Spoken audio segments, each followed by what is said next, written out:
people ask you about this game, they're going to ask you about whichever one of these games that you did your best in.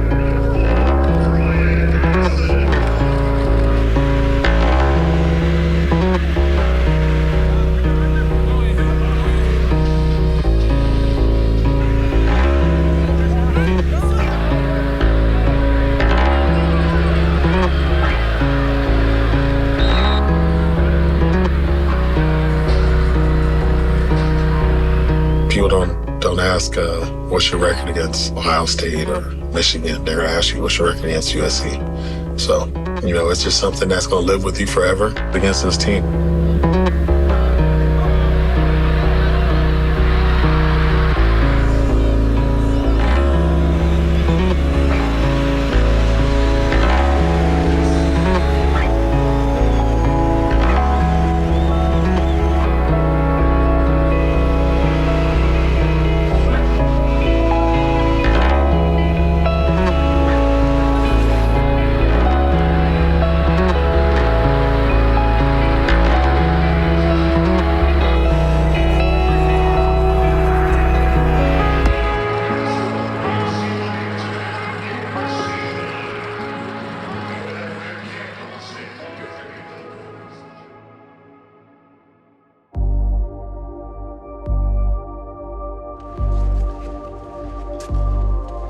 So my name is Corey Miller, and I'm the head football performance coach at UCLA.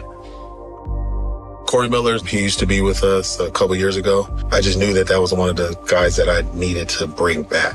One thing that you did in college, you spent the most of the time with your strength coach. That's not seasonal. I'm seasonal. I coach them in fall and spring.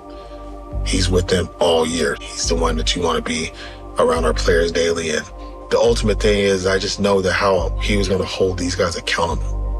And your strength coach is the number one reflection of the head coach. So everybody's got a story. I went to the University of Tennessee, played 4 years there for a bunch of different coaches, a handful of different guys. The day before my pro day was to happen, I tore my left quad. So it's one of those things where, things happen and you move on. But I moved over to Rome. I lived in Italy for a year, and working out in the gyms overseas, everybody wants to find out who's the big guy in here training, and they all want to know, can you help me? Can you show me what I'm supposed to do? Right. And if you would have asked me 10, 12 years ago, I would have told you, absolutely not. I would never do it. But to understand what it means to be of service to others is what led me down the path of wanting to get into training. Yeah, Corey speaks to the team every day. He knows exactly, what I'm thinking or what I'm trying to get across to the team, and he does a great job of doing that. That's just how important the strength coach is. I take a lot of pride in what my job actually is, and that's to take a ton off the plate of Coach Foster. And that's to make sure that the team understands what his vision is, what that looks like, and what track are we on to get there. And so to be blessed with the opportunity to speak in front of the team is not something that I take lightly. As an athlete, I wasn't what I would refer to as the most easy person to work with. And just like these young men, they think they know it all. It's funny how life comes full circle, because I used to be that guy. These young men, they don't know that they need discipline. They don't know that they need to respect others. They don't know the enthusiasm that needs to come with how they approach every day at work. I tell the guys all the time, your character is, how you show up in the building each and every day. There's a huge argument in the strength and conditioning industry all the time of does a strength coach need to actually train in order to be a strength coach? But at the end of the day, I think that if the players, they see you as a part of who they are, and as opposed to seeing you as, well, he's the boss. No, we're all in this together. If that means I get to run down on kickoff next to these guys and compete with them, if that means I get to jump in during a workout and push that guy to give a little bit more intent for the greater good of the program, for the greater good of the university, I'm going to do whatever it takes, because it's not about me. It's about the young man who's going to chase his goals and dreams and provide for his family one day.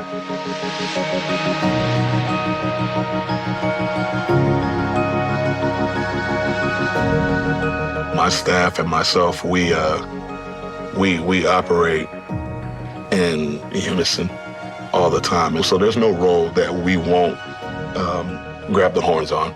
You have the job that you do, and you have the job that you know you need to be elite at. Elite at making sure you build relationships with these athletes, because that's where it all begins anyway. So for us, I would say our staff, we do it all. There's nothing we won't do. The guys will see me on campus, and it's almost like a red alert. Like they're sending a siren out to all the rest of the players, like, yo, make sure you're in class, coach on campus. And they'll even let you know, like, I got to send a message out, man. Y'all checking classes? But it's fun. And it goes to show how much of a relationship that we do have with the guys. I take pride in it, and our staff takes pride in this, is checking the classes and make sure we're holding these guys to that standard. Culture is not something that happens overnight or in a month or in a year. So for us, it's more so about showing these guys on a day-to-day basis what this looks like, reiterating to them vocally, this is what this looks like. And we love to joke, we all know we're washed. There's nothing else we can do at this point as far as athleticism is concerned, but we live vicariously through our boys, and everybody's on the same page, because again, we're servant leaders. This is the two words that I come back to 24/7. Servant leadership. Get out of your own self and pour into others, and good things will happen.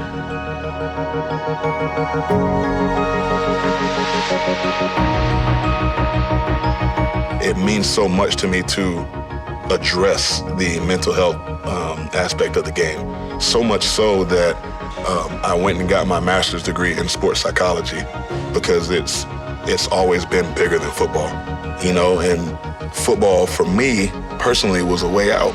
Sports was the exit from how I feel on a day-to-day basis. We don't coach athletes, we coach human beings who just so happen to be good at something. And so I tell the boys, the weight room is the barbershop. This is where you get a good cut. This is where you get good conversation. I want you to sit in the offices. I want you to hang out with the staff. I want you to be a part of our families. We bring our families here. And so for me, it means so much more to live everything we preach and to pour into the young men every single day. And I don't think you can say enough about the universities and the people attached to the universities who help fill those buckets, like Amando and like Amanu. Those guys, priceless. Go ahead, you kick it off. I'll start it off. You fill in the blanks.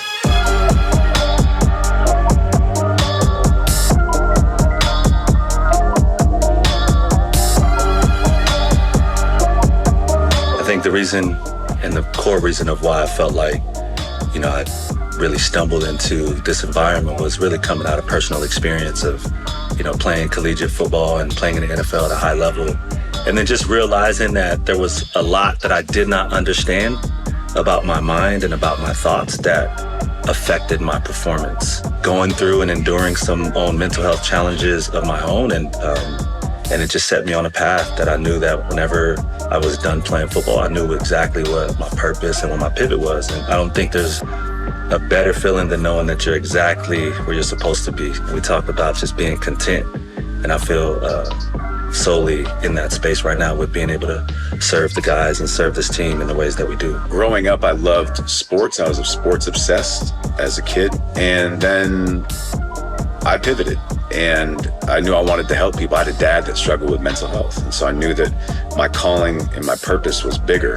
It was to help people with their inner worlds, not just entertain them. And so I fell in love with working with folks that were driven more than the average bear.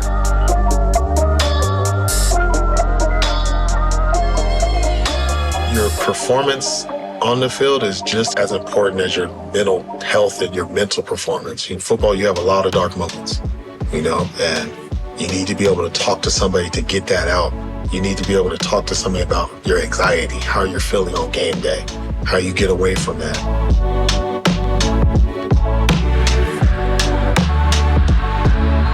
The difference between contraction versus expansion all has to do with different parts of your brain that are activated when I'm in a state of stress compared to when I'm in a state of flow. Someone being in a state of contraction, this might be an example of someone who is overthinking or someone who's second guessing themselves or may have a emotional reaction to a stressful response. Surviving and thriving, two different things. And we know for our athletes, what we try to do is train their brains to feel more progressively safe in the environments of high pressure performances so that when those high pressure performances kick in, this feels like home.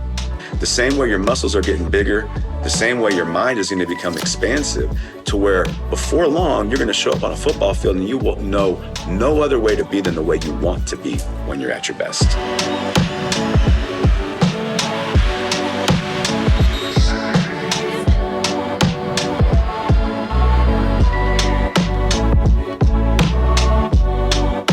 We all know that mental health is this stigmatized topic. It's even more stigmatized within a hyper-masculine environment like football. So instead of a term like mental health, we were using mental strength.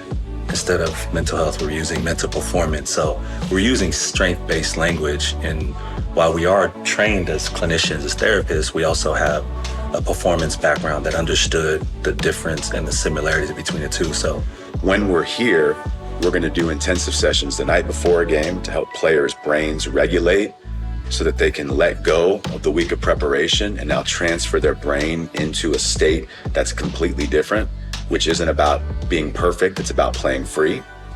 That intensiveness builds a strong bond that we continue when we leave, because this generation of student athletes, in some ways, appreciates even more so when we're not here, because they love being able to call or FaceTime or text, and in some ways they prefer it. The opportunity that I saw with Coach Foster was, here's a man of excellence, here's a man of discipline, here's a man of respect, here's a man that's accomplished something at a high level, and he has a passion and a mission to protect the Bruin way.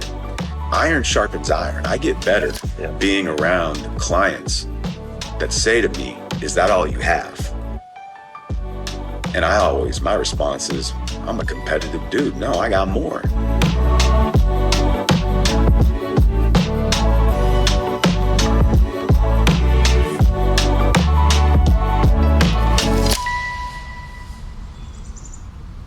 I want to send these seniors off the right way. They helped build this culture here for me this year, and they've dealt with a lot. And, I just want to send them off the right way. So, I'm going to get plenty of opportunities to win games and coach in roles, but I got to send these seniors off the right way. I know how it feels for it to come to an end, and, it's a little bittersweet, but, you have opportunities playing in the NFL, but there's nothing like college football.